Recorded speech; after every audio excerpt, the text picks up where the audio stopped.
I hope पहला part समझा होगा जो सिंपल इंटरेस्ट का है। यहाँ पे प्रिंसिपल पे ही इंटरेस्ट हमेशा कैलकुलेट किया जाएगा, लेकिन ये सही बात नहीं है। देखो, अगर जो इंटरेस्ट एक्री हो रहा है, ड्यू हो रहा है और आपको रिसीव नहीं हो रहा है, तो that should be added into the opening balance. Just like हम लेजर्स में जब बैलेंस ब्रॉट डाउन और जो भी एक्यूमुलेटेड बैलेंस है, जो भी ट्रांजैक्शंस हो रहे हैं, फिर जो बचा कुचा है वो कैरी डाउन करते हैं, वैसा यहाँ पे भी करना चाहिए कि ओरिजिनल अमाउंट पे जितना इंटरेस्ट एक्री हो रहा है, ड्यू हो रहा है, लेकिन रिसीव नहीं हो रहा, वो ऐड कर देना चाहिए ओरिजिनल प्रिंसिपल में, फिर उस पर इंटरेस्ट कैलकुलेट करना चाहिए अगले साल। तो ऐसा ही कुछ हम करेंगे कंपाउंड इंटरेस्ट में। आ जाइए देखते हैं कंपाउंड इंटरेस्ट।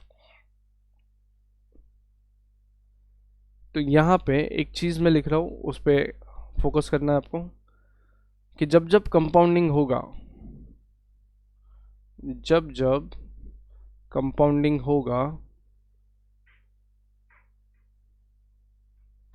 इसका मतलब क्या, अभी तक का इंटरेस्ट जितना भी ड्यू हुआ है, अभी तक का इंटरेस्ट जो एक्रू हुआ है,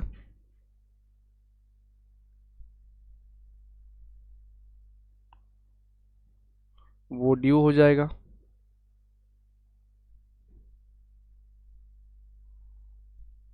बट रिसीव नहीं होगा।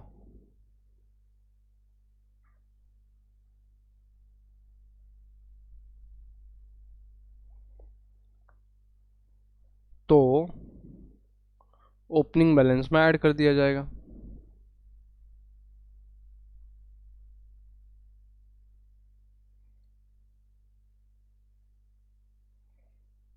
डन। बात को समझना, एक बार पढ़ो फिर से। जब भी कंपाउंडिंग होगा, तब तक का इंटरेस्ट जो एक्रू हुआ है वो ड्यू हो जाएगा, लेकिन रिसीव नहीं होगा। इसका मतलब क्या, जो ओपनिंग बैलेंस था ना, उसमें वो ऐड कर दिया जाएगा। इससे क्या होगा, ओपनिंग बैलेंस बढ़ जाएगा, अब क्लोजिंग बैलेंस बढ़ जाएगा, और बड़े वाले बैलेंस पे फिर आप इंटरेस्ट कैलकुलेट करेंगे। ये बात को समझना।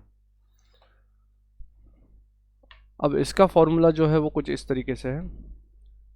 स्ट्रेट अवे आपको फॉर्मूला पे लेके चलते हैं। आपने शायद ये फॉर्मूला देखा होगा, और मेरी बात को मानना, यही फॉर्मूला है पूरे चैप्टर में। इसी फॉर्मूला के अराउंड पूरा चैप्टर रन करता है। ये फॉर्मूला समझ गया, बहुत सारे क्वेश्चन सॉल्व हो जाएंगे, रादर सारे ही क्वेश्चन सॉल्व हो जाएंगे एक्सेप्ट फॉर सिंपल इंटरेस्ट। बाकी सारे क्वेश्चन इसी फॉर्मूला के अराउंड है, ध्यान देना। अब जो फॉर्मूला हम ले रहे हैं उसमें कंपाउंड इंटरेस्ट के अंदर का अमाउंट मिलता है इस फॉर्मूला से। तो आपको जो फॉर्मूला अभी तक देखने मिला होगा वो कुछ इस तरीके से है।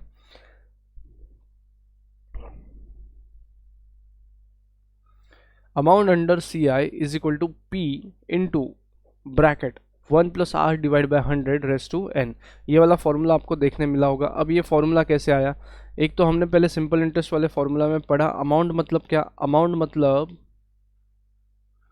Principal plus interest.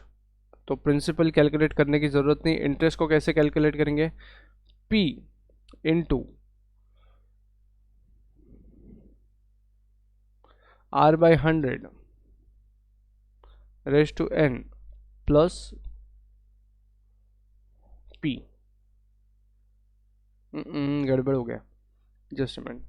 इस तरीके से कुछ कैलकुलेट करेंगे हम लोग, और यहाँ पे साइन गलत हो गया, ये साइन गलत हो गया,